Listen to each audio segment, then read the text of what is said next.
Can you describe the functioning of the market during the high volatility last month?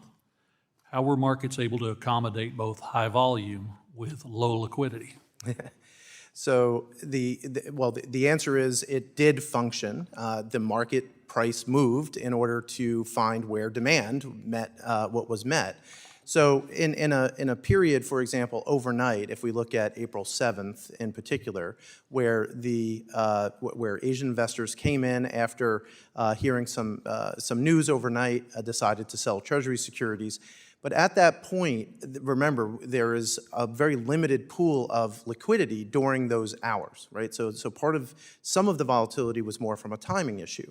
And if you see, just look at how volatile the market was during that 2-hour period from 10 p.m. our time to midnight.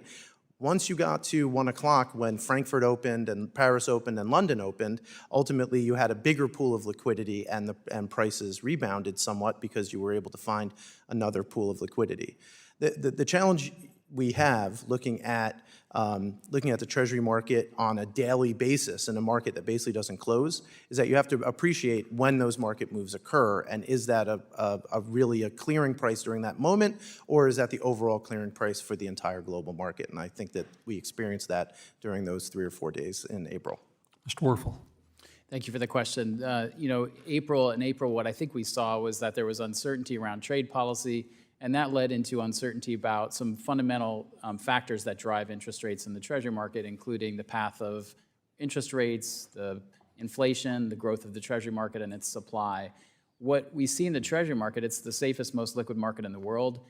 It trades about $1 trillion a day in purchase and sale activity and about $5.5 trillion of repo financing activity a day. So it's able to withstand high degrees of volatility. What we saw in April, that the indicators of market functioning, things like bid-ask spreads and other indicators, did deteriorate rapidly. However, they recovered after some of the uncertainty was resolved. I think what I see in April is that it's sort of a cautionary tale, a reminder that we need to focus on the safety and liquidity of the structure of the Treasury market to make it resilient going forward. Continuing with you, Mr. Werfel.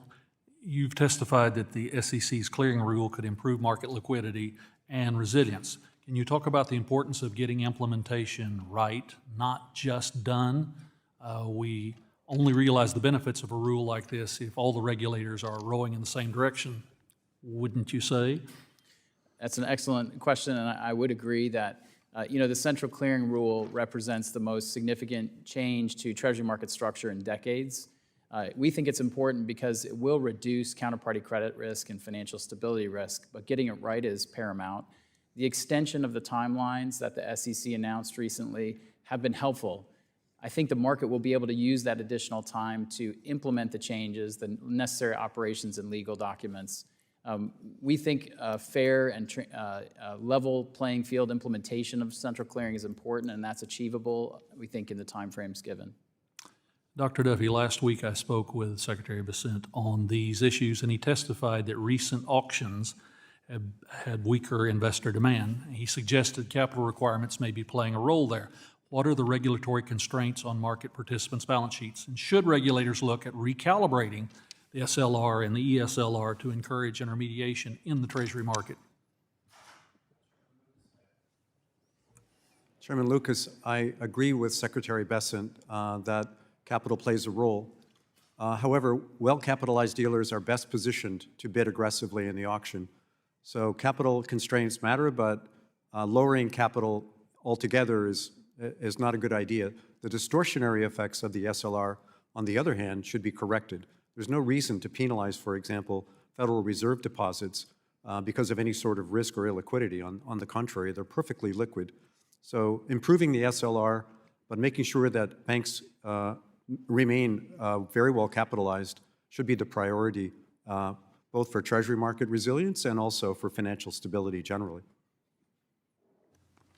The fundamental challenge, I think, is this. The market's ability to intermediate is not commensurate with the tremendous growth in the issuance, as many of you have touched on.